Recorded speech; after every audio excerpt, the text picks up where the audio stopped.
Après le sommet eucharistique du Jeudi Saint, nous nous retrouvons pour une grande fête de l'Eucharistie, celle du Saint-Sacrement, corps et sang du Christ. C'est Jésus lui-même qui se donne en nourriture. Il a voulu nous laisser sa présence sous la forme d'un repas. L'Eucharistie est vraiment la nourriture essentielle de notre vie. Le curé d'Ars disait: Vous n'en êtes pas digne, mais vous en avez besoin. Les textes bibliques de ce dimanche nous préparent à accueillir ce don de Dieu. La première lecture nous ramène au 7e siècle avant Jésus-Christ. Pour le peuple d'Israël, c'est une période de prospérité et d'abondance. La tentation est grande de croire que cette réussite vient du seul génie des hommes. On se pose la question: pourquoi continuer à honorer Dieu alors qu'on est tiré d'affaire? Mais la parole de Dieu vient le rappeler à l'ordre. Souviens-toi, la marche dans le désert était un temps de probation. Au cours de cette difficile traversée, Dieu n'a jamais cessé d'être là. Il a multiplié les bienfaits pour assurer la survie de son peuple. Il a fait pleuvoir la manne et jaillir l'eau du rocher. Il a surtout offert sa parole, qui est la nourriture essentielle. Quand le peuple se nourrit de la manne, il reconnaît que tout vient de Dieu. Nous aussi, nous reconnaissons que nous dépendons de lui. C'est le seul moyen pour ne pas devenir esclave d'un autre, car le vrai Dieu est libérateur. Nous qui vivons dans un monde souvent indifférent ou hostile à la foi chrétienne, nous devons réentendre cet appel du Seigneur. Souviens-toi. N'oublie jamais de te nourrir de la parole de Dieu et de l'Eucharistie. Le jeune Saint Carlos Agouti disait que l'Eucharistie est son autoroute vers le ciel.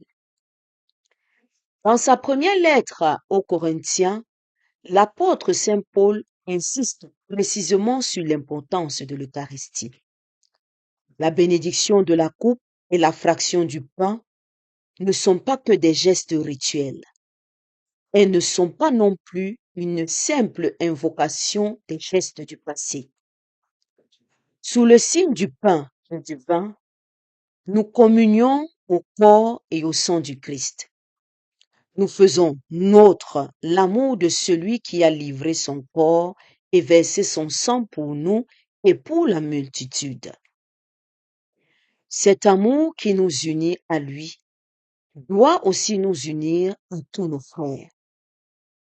Nous apprenons à les regarder avec le regard même du Christ, un regard plein d'amour et de miséricorde. L'Évangile nous propose un extrait du long discours sur le pain de vie. C'était après la multiplication des pains près du lac de Tibériade. Jusque-là, Jésus avait demandé à ses auditeurs de croire en sa parole. Aujourd'hui, il franchit un nouveau pas dans la révélation de sa personne. Ce pain dont il parle, il dit que c'est lui-même, pain vivant. Il dit aussi que c'est sa chair donnée pour la vie du monde. Il annonce ainsi sa mort, qu'il présente comme un don de la vie éternelle au monde. Le pain descendu du ciel, c'est donc Jésus lui-même. Sa chair et son sang sont une nourriture qui donne la vie éternelle. Aujourd'hui, comme autrefois, Jésus nous demande de faire un acte de foi. Il faut se nourrir de son enseignement et boire ses paroles. Elles sont celles du Fils qui nous apporte la vie du Père. Mais pour accueillir ce don, il nous faut sortir de nos certitudes et de nos raisonnements humains. Il nous faut avoir un cœur de pauvre, entièrement ouvert à celui qui est le chemin, la vérité et la vie. L'Eucharistie est pain de vie. Cette fête d'aujourd'hui doit raviver notre désir de communion avec Dieu ou demeurer en lui et lui en nous. Un jour, quelqu'un disait, toute Eucharistie est bien plus forte que tout mal du monde. C'est vrai. À chaque messe, nous célébrons le sacrifice du Christ et sa victoire sur la mort et le péché. Nous rendons grâce à Dieu qui ne cesse de nous combler de ses bienfaits. C'est en lui que nous trouvons la vraie joie.